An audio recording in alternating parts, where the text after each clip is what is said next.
Hello, and welcome back to another episode of Smart Recovery Series Tips and Tools for Recovery That Works. Recovery from any addictive behavior seems pretty daunting for most people.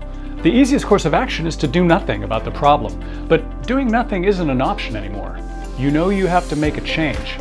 If your issue is alcohol, it can mean overhauling a whole professional, recreational, and social life centered around drinking.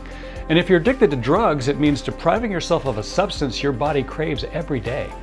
So yeah, change is hard, but it's not impossible. In fact, people do it every day. And Smart Recovery has a nice roadmap you can follow to get there, and it's called the stages of change. So let's break it down. Stage 1 is pre-contemplation. You don't think you have a problem, you don't plan to quit anytime soon, but external pressures are mounting on you.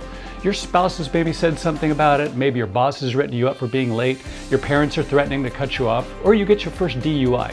Most people at this stage are living in a form of denial. The problem isn't their fault. They'll say, it's my genes, both my parents drank, or the breathalyzer was broken and the cop just had it out for me, or my all-time favorite, I totally have this under control. But as time goes on and the negative consequences of addiction mount, those excuses start to seem pretty lame. So now you move on to stage 2, which is contemplation. You're not in denial anymore. You know a change is necessary. Maybe you've done some soul searching and had some talks with your spouse or friends or your boss or maybe even your kids. Maybe you've done a cost-benefit analysis like the one that we showed you how to do in our last episode. Regardless of how you got to this point, you're getting ready to commit, to change. But you're not sure how. Well, for change to happen, you need a plan, which leads us to stage 3, preparation. No more denial, no more excuses. You've decided that you want to quit drinking or gambling or sexting or taking drugs or overeating or maybe all of the above. You're ready to take your life back. And with this decision, you may feel a sense of liberation. Now you can envision a brighter future without that damn monkey on your back.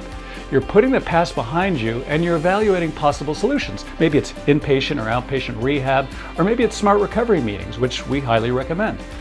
And now for the most important part, stage 4, you take action. You quit. Maybe you check yourself into rehab, you start going to mutual support meetings like Smart Recovery, or you get a psychiatrist or psychologist involved to help you dig deeper into the reasons you became addicted to begin with. Sounds great, but hold on, you're not done yet. Quitting is really just the start. For your recovery to stick, stage 4 also requires that you build a new life with a new purpose centered around healthy activities, supported by friends who are on the same page as you are. I'm not going to sugarcoat it. This part is hard, it's scary. But it can also be the most rewarding experience of your life because breaking free from addiction finally allows you to evaluate your goals, your priorities, your needs, your fears. In essence, looking at your true self through a clear and unfiltered lens. You know, it's said that knowledge is power. Well, knowledge about yourself is power with a purpose. But don't rush this part either. It doesn't happen overnight. It takes time to recover the life you lost and rediscover the fun stuff you did before your addiction happened. It gives you a chance to uncover new strengths about yourself, new passions. Don't regret the time that you lost to addiction. Focus on all the time you have now to dedicate to personal growth and to build long-term happiness. Now that you're back in control of your life, you have to keep it that way. So stage 5 is maintenance, the day-to-day work of continuing to build your confidence, dealing with urges, overcoming negative thoughts and emotions that test your will, and building a personal, family, social, and vocational life centered around sobriety. You might find that you still need to go to meetings once a week or maybe once in a while, or maybe like me, you decide to start your own recovery meeting. Whatever strategies you adopt, the goal is to always move forward and never backwards, because there really is a finish line in your recovery, and that's reflected in stage 6, the exit or graduation. At this point, you're walking the walk.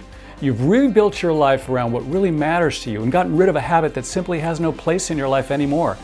At this stage, the risk of you ever becoming an addict again is no greater than if you'd never been an addict to begin with. So does exit or graduation mean you're cured? That you'll never have a craving ever again? Or will you be, quote, in recovery for the rest of your life? Always vigilant, always triggered, always nervous you'll slip backwards. Well, that really depends on you. Maybe you're the kind of person who can forget your addiction ever happened. Or maybe you know yourself well enough to suspect that you could relapse. Maybe you need periodic maintenance in the form of meetings or counseling or volunteering to help others in recovery, or something as simple as mindfulness or perhaps meditation. And this brings us to an important thing you should know and remember about the stages of change model. It's not perfectly linear. You may skip a stage or go back a stage from time to time.